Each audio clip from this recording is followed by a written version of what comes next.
we learned a little bit about your origin stories and how you came about into your industry. So we're going to now focus more into your careers as established artists. So my first question for you then is, explain what a life is like a day in the life of your work, a day in the life of, if you were doing a get ready with me, on a TikTok reel or whatever, like, what would it look like? No one day is the same. I honestly don't know. Every day is so different. It could be I am waking up at 3 a.m. to go forage material, literally. Maybe, literally, I have no idea. I just imagined you with your hoodie and just going Yeah. into the foliage and Because you definitely want to collect your material before the sun is up. You're going to get too hot. There's a lot that goes into it. But I do love doing it, so if you want to join me ever, feel free. But yeah, no one day is the same. I have no idea. It depends on the project. It depends on the setup of the day, the event, the shoot. No one day is the same. I agree 100%. Yeah, no one day is the same. But for me, how I would define work here is, I think my work personally is centered around just experiencing the world as much as I can, and that feels like work to me more than shooting and prepping and building relationships with the right directors. I feel like work for me is just going to different places I haven't seen with my camera by myself, framing up a shot, and then think about how I would light the space. It's more introspective work than anything, and I feel like that's where I shine the most, because I spend those moments with myself and being honest with myself about what I value and how I want to work with the image. Hold on one second. But yeah, most of the work I think is done outside of actually prepping and shooting, because you collect those experiences that you've had, and when you know yourself, you connect with the right people. And if you have the same values, you have the privilege of doing great work together. It is a collaborative industry, and you have to focus on personal growth. It's very, very important. You have to know yourself as an artist, right? You have to see how you stand out and embrace that. And to do that, you have to spend time with yourself. And when I frame up a shot or when I go into prep, I feel like all the person that I've been throughout my entire life meets me when I frame up that shot. And it's a collective experience. I've been a different person every stage of my life, right? I played video games competitively, and I had that experience. And then from there, I went Which one? League of Legends. Yeah, disgusting. literally saw Damir's eyes light up. He was Yeah. like, video games? Yeah. Mario Play video Kart. game. Mario Kart? Okay, I didn't play any of that. I played Pokemon, which I still play on my Yeah. phone. All right? But yeah, I feel like I've been a different person every 2 years. I did my undergrad in philosophy, which was awesome. At the time, I was super miserable because it was university and you're over-caffeinated and tired all the time, right? That was the norm. But I got to think about very deep questions that you end up asking yourself later on in life, and I had the privilege of doing that and identify what's really important to me. And I feel like most of the work is done when you're introspective, and then when you frame up that shot, the history of who you've been meets you there, and you get to be an artist, and that's what's fun for me. Can I ask you guys a little question?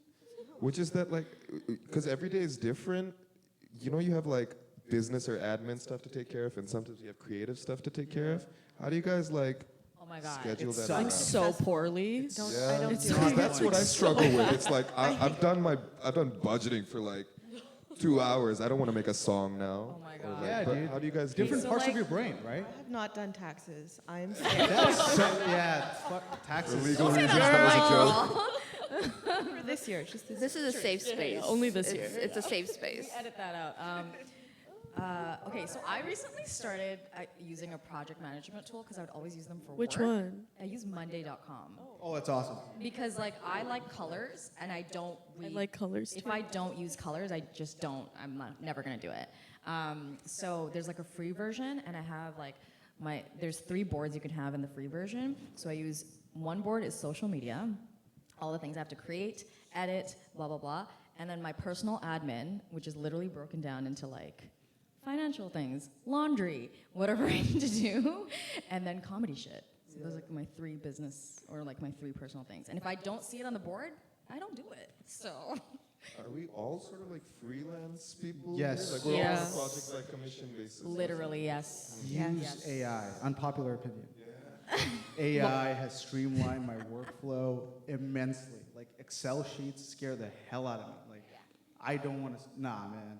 You know, I just plug the numbers into AI. You know, I use Perplexity, and they have an Wolfram Alpha. I'm sure you guys Messages know. after. Do you use AI for your like expense reports? Hell yeah. Oh my god. It Okay. consolidates everything for me. You know, and yeah, it's just like My friends will tell you that like expense reports are the bane of my existence. yeah, that's what you Like- get. You automate it, right? You automate anything you don't like. That's not fun. Like I'm trying to get my wife to get a Roomba with me. Who the hell wants to clean shit? Like, no, it's not fun, man. Just like let the Roomba do it. Yeah. And you can like sync that with Apple HomePod or even Alexa. It's like, yo, clean this, and it will just go clean it. It is a great investment. I have 2 cats, and sometimes my cats will sit on it and like go around. But like, I highly recommend it. 100%. This event was sponsored by Roomba. Not. Also, there's a kitty litter box too. It just like straight up like. I didn't want to ask, Oh, sorry, but yeah, go ahead. I just keep seeing videos of Roombas catching like dog poop on the floor and just putting it everywhere. Does that ever happen with this Roomba? How does it? I don't think cats are like no, that. cats are Cats not aren't like like that. At this point, what I I'm feel just about gonna Roombas. leave and let Damir take over because he clearly. Talk about Roombas, like, yeah. To like go back to that question. To go back to the question is every day is different and it's not glamorous. I feel like as a stylist, people are like, oh my god, like what are you like always around? Like no, I'm carrying bags running through the mall. It's not cute. Yeah. Yeah. Is it a little like Devil Wears Prada style where you're just running with Versace and Dior? And Sometimes, depending on the budgets and the projects, those are the fun ones for sure.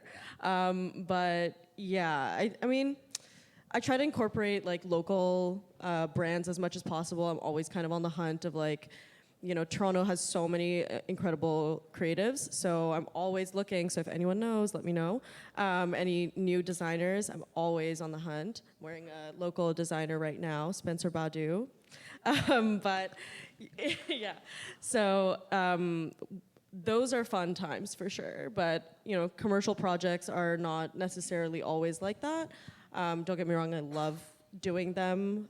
That's like what keeps me afloat. But if I can, even in those, if I can sprinkle in like some local, I will. Yeah. So we talked a little bit about what a day in the life looks like for you. What are your intentions and purpose for your work? I just really want to make beautiful imagery and capture that's, I don't know, I guess that's it really, is I want to be able to look at the work that I put together and be able to like frame it on the wall. Like, yeah.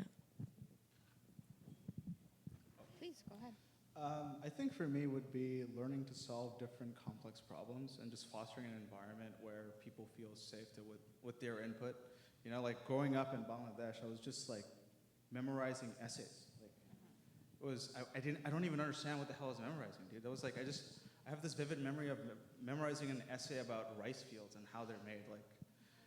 And my mom made me memorize that over and over for like 5 hours. Jesus Christ. Like it was, I still don't know what that was about. I don't even think my mom knows what that was about. So like just learning to, like making learning fun is something I'm so passionate about. And it's something I never had because just learning was just so much friction and annoying for me. It's just like, I'd rather just play video games, It's just something I knew. And for me, like just playing video games and making decisions in macroseconds, just like I realized how quickly I can think and I can learn and apply. And being a technician in the space, I could build so well because I just valued learning and understanding the tools I had in my disposal. And my mentor says this all the time, like he has this common expression, it's a bad workman blames his tools. So just learning how to use my tools, utilize the environment around me, and not complaining about every little thing, which is so common in our culture. I don't know if that's your guys' experience, but but for me, just learning to solve problems, embracing the hardship, because life isn't easy, and just for me, you can laugh at the absurdity of it and just embrace the problems and have fun with it, and then I don't know if you guys watched the movie Three Idiots. Right? Like, one of the Did you hear best that? movies ever, Three Idiots? right? Yeah. One of the best movies ever. Like, learning should be fun for you, And I want to foster an environment where learning is fun. And that's what I do with my crew. It's just like I prepare like hell so we get to try something new on the day. And if we fail, we laugh at it. And it's a good time, I can go. I want to help people who have been in the same situations as me. I think I've mentioned that before. And help them feel seen, because when I was going through all the stuff I went through, I did not feel seen. I felt like I had to hide myself. And now I live like unapologetically as I am. Particularly like Bangladeshi women and women who are in my age group who don't center their existence around finding a man and bearing children. And like, of course, daughters of villagers overcoming like generational expectations and trauma. So that's a lot of the reasons I do a lot what I do. Damir wants to say something. I saw him grab his Go mic. ahead, Damir. No, yeah, no. I just thought it was like coming around to me. No, I mean, music is nice and simple. It's just great. It's fun to listen to. Changes your moods. I can express things. Yeah, that's it. I think beyond that is this Bangladeshi thing that we're all trying to push. That we're creating a space and a market for us. But yeah, beyond that, I'm just lucky to be able to make music. It's one of the most peaceful things you can do. Thank you. In just a retrospect of time, I'm just going to go on to the next question, but because Mimosa and we didn't get a chance to speak to you, I'm going to ask you first. How do you approach your work? With honesty. Yeah, I'm a really huge fan of using honest materials, and I think before, when I started, I was kind of known for, or just like gravitating towards dyed things and all the like psychedelic colors, but like that doesn't exist in flowers necessarily. Sometimes I still use that to, complete a brief or something, but yeah, I'd like to honor whatever the brief is. Does that make sense? It does. It absolutely does, yeah. Yeah, I'm inspired by, or like, I'd like to reflect nature as much as possible in its natural form. It's kind of cool to take things out of context as well. Like, we have a living plant here in bricks. Like, that kind of stuff fascinates me wildly. I don't think I really answered, but we'll just leave it at that. No, it's brilliant. Priya, do you want to go next? Yeah, what was the question again? Sorry. How do you approach your work? I think honesty is a good one too, because I feel like I definitely approach my career and my work with honesty and integrity, and I think that's why people do come back to me.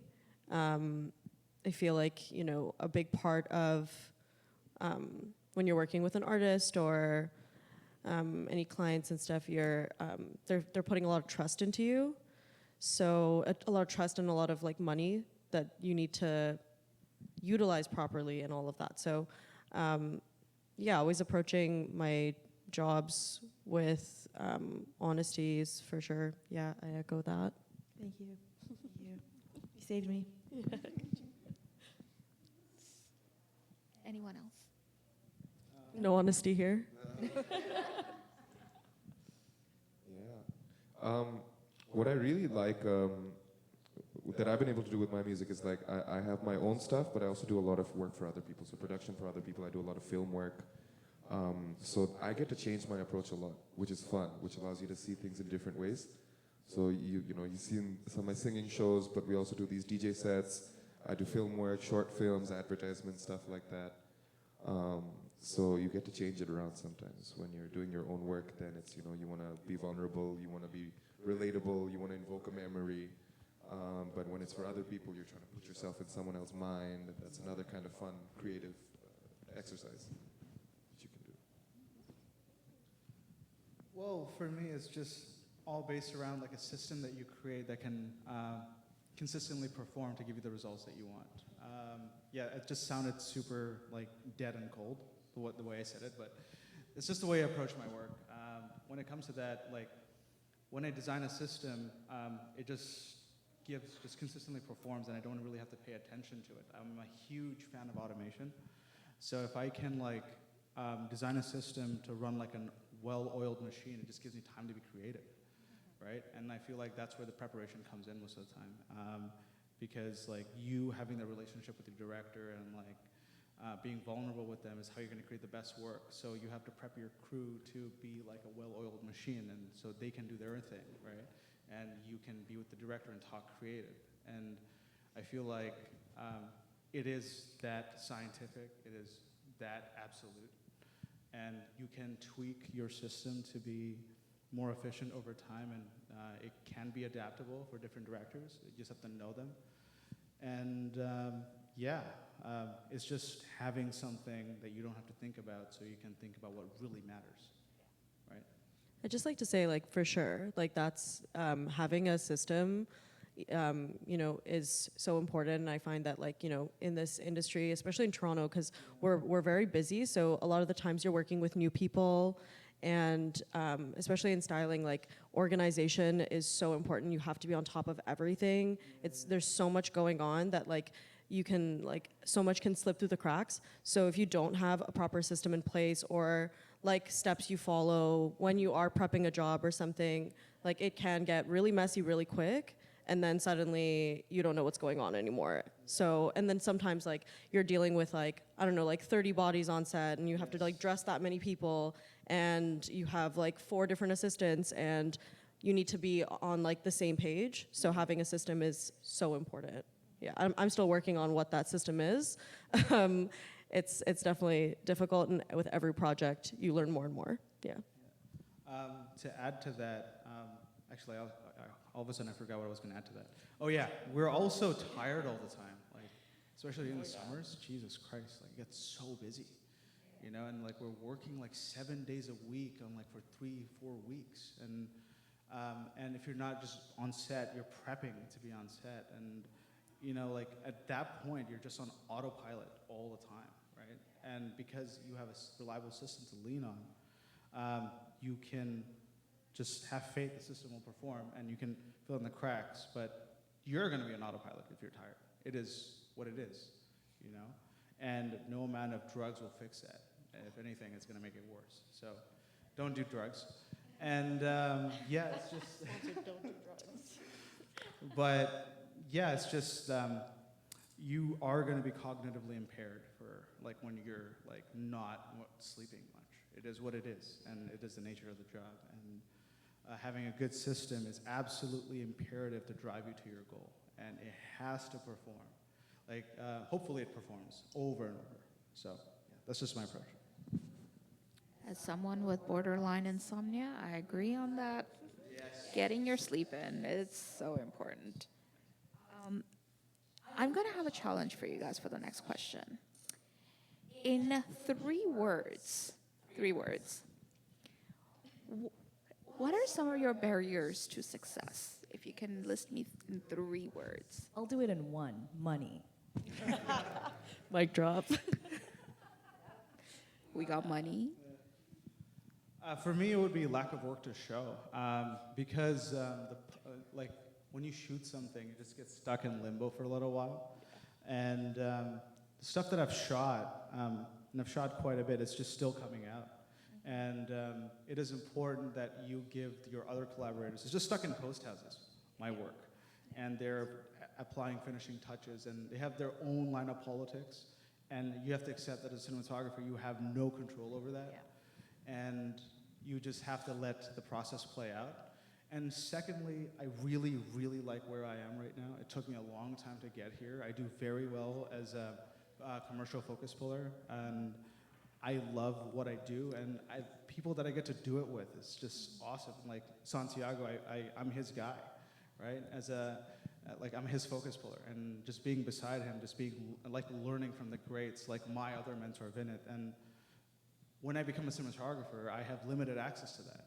And I also want to make sure, like, these are people that I love, and I want to make sure they're okay before I move on. Because you are part of their process, and what you bring is part of their process, and you don't want to step away from people who gave you so much. So it's just my way of showing gratitude, and also, like, I never really, like, throughout my entire life, I never really got to enjoy where I was. So right now, my life is in a good place. I have people that love me, and I want to bask in this for a little while before I completely move on from this. And so far in my life, I'm lucky to say that I've made the right calls that always yielded me the rewards I wanted. So I trust myself to make that next call when that happens. So I'm looking forward to that, but right now I'm really grateful to be where I am. And it brought me amongst all of you, so yeah. Thank you for that. You did fail the challenge, but I was gonna be like, that's not 3 words. But okay. Oh, sorry.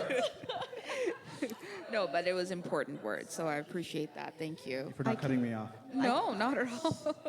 Should have, now that I'm cringing. No, quite a no, bit, not at but- all. Not at all. know. It was very important. I We have needed 3 to hear words. that. I have 3 words. Please go ahead. Money for sure, and time. I wish I had more time. Like, just give me some more time for setup. Just give me some space. I would really appreciate that. But the medium itself that I'm working with is on a half-life. Like, once I've cut the flower, we're on a ticking clock here. It's not an easy material. Like, no material is easy, but this one especially, I'm on a very, very finite amount of time. I feel that way about wrinkles. Like, like when I'm like steaming something and it's like ready for camera, and then they're like rushing you, and then it's like perfect t-shirt, and then they're like, okay, so we're gonna need another like 15 minutes, and then they're like, oh, talent, you want to sit down? And I'm like, no, please. So yeah, time is a big one for sure. Money, and in Toronto, I would say resources. Damir, what about you? In 3 words. I know you could do it. I'll second most of that. Money. Yeah. Money. Money. Big barrier for sure. Yeah. Thank you. I think Damir won that challenge. Just to kind of wrap up this section here, I wanted to ask you, what is something you wish someone told you about your industry? You are the only person of color in it. Oh man, that's real. I do also wish that somebody told me that like it's a marathon, not a race, and like stop comparing yourself to other people. No one else has the same barriers and like, barriers as you do. Other people have different legs up, like some people come from money, some people come from like, there's nepotism, there's so many things. Don't compare yourself. And it's like so hard. I compare myself all the time, but yeah, I wish somebody would have like shaken me and was like, stop looking at these other white stylists. You don't have it the same. Anyone else? For me, it would be, I wish someone told me that it's okay to not work so much. I think being a workaholic and showing you're busy, it's like a very big part of this industry, and it like goes hand in hand with vanity and ego. Like it's super cringe. And also it is an impairment to any creative work. Like you cannot be tired and do anything creative. Like it's for me, it was, if I was a busy focus puller, it's just so difficult to do anything else, you know. And like I feel like it's also difficult to be vulnerable and compose yourself. And right now, I think there are definitely more important things in my life, which I realized only recently, than just work. I think being a good son is important. I think being a good partner is important. I think being a good friend is important. It's more important than money, and it has yielded me more fruits than I could ever ask for in my life. And my parents, and it goes for any immigrant parents, like they sacrifice so much for me. You know, my dad left a very comfortable job he had to come here. And, you know, like despite like whatever traumas that we might go through, right? Like my parents gave up their entire life here, like to come here. So taking care of them is very much part of my responsibility. And I want to focus more on that and do my best to give them back, like for how much they've sacrificed for me. And I don't think I ever can, because like I very much like the life that I have, and it would not have been possible without their sacrifice. So being a good son is very important, more than being busy. So I focus on other things in my life now, other than just being busy all the time. And secondly, like being busy all the time, like it's an impairment to being creative. You have to be introspective. You have to spend time with yourself. So I encourage everybody to just not try to put up a facade that you're busy. Like no one cares if you're busy. Like they're focused on their own life, dude. Like no one gives a shit. So just focus on yourself, and you know, take care of the people that you love. I think I would echo Priya's points, and like to sort of add on that, like to not depend on anyone for a cosign. I think like when I started in comedy, I really like was straight up thirsty for cosigns, because I was like, I know I'm funny, I just need them to think I'm funny and then put me on their shows or like whatever. Don't wait for validation from anybody, validate yourself. Don't do stand-up for validation from other people, you know, because a lot of comics do that. It's also a vain, self-involved sort of, you're dealing with those types of personalities all the time. I also wish someone told me that just because someone doesn't think you're ready doesn't mean that you aren't ready. So like kind of like Priya, what you said, like when you're like, you didn't really have a body of work, but you just said you're a stylist. I started doing that too. I'm like, oh, I'm a comic, like, you know, and then people take you seriously because you come with that energy.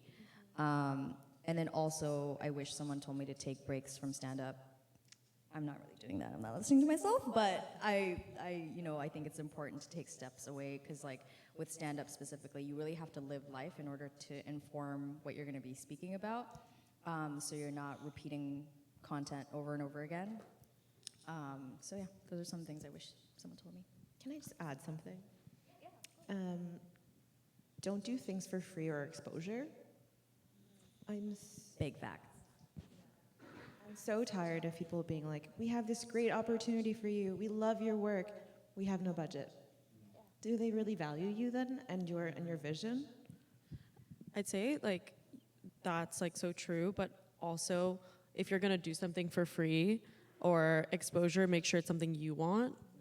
You know, like to make sure it's something that like you're going to gain in some way from this. Like there was a makeup artist that I used to watch on YouTube a long time ago, and I remember before even getting into the industry, she was like talking about, like she was doing a little get ready with me, and then like talking about being a professional makeup artist, and how a producer once told her that like when you're looking at jobs, you know, like there are 3 categories, and as long as 1 out of the 3 or 2 out of the 3 are being fulfilled, then like it's probably going to be good. And the 3 categories are people, creative, or money. So as long as like 2 of those are being filled. So if somebody comes to me and they're like, we don't have any money for you, but it's a person that I've always wanted to work with, and the creative, I know it's gonna end up looking good, I'll take it, you know? So then, just to end on that note there, the question I would counter ask is that, how do you make your bread and butter in this industry then? If I think most of you, we've acknowledged that you are freelance. How do you get by if you think that, okay, I need to work for this, or exposure or things like that? Anyone want to talk about it a little bit? Really stressful, to be honest. Every month is like, I'm like, am I gonna get a job? Do I suck at my job? You know, so it's difficult. I don't really know what my bread and butter is quite yet. I'm kind of doing a lot of things, but I will say that I feel that clients or artists, people will come to me specifically because of like my style. I feel like a lot of the work I do is inspired by the 90s or the early 2000s, and I do that in a way that's tasteful and that feels timeless still. So I think that comes across really well. I'm happy to say that it does. In all of my work, I see it. I'm starting to see it more and more, but like even in commercial work, when nowadays people are really trying to do more like add more flavor to things, and they are trying to push the fashion and be a little bit cooler. So, like I did a commercial for like Pepsi, and that was like, they wanted it to be cool, and they wanted these like references to the 90s and like early 2000s. So I feel like that's the kind of work that I tend to keep doing, which is great because I really enjoy it. But I wouldn't say that there's like a specific type of work I'm doing that's my bread and butter just yet. Yeah. I think it's just very difficult to determine how you're gonna make the next month, and I think it very much is for anyone in the industry. For me, I've been really lucky because my wife is so supportive, and yeah, like she supports me through everything, and she's the reason I get to do what I do. But I will say that like there's no easy way to say this. Like, you have to accept the fact that you're not gonna make the money that you want for a little while. It is what it is. Like you're not. It's not gonna be a thing, and you have to take jobs that will help you learn more than it will pay you. And you learning is a fruit in itself. And from there, like other than your living costs, you have to invest in projects that put you in your desired roles. And then when you have enough work under your belt, I think you have to just network like hell to find your desired collaborators. Like that's the nature of this industry. And you have to push yourself to be uncomfortable. And it's part of being a creative. And I feel like because it's that difficult, like as I said earlier, like the hardships, you just have to embrace it. And I feel like that's you embracing hardship and solving those problems is creativity in itself. And sometimes it can be fun. Most of the times we're miserable, but sometimes it just, you meet the right people because you're in that state of mind, and it could be everything for you.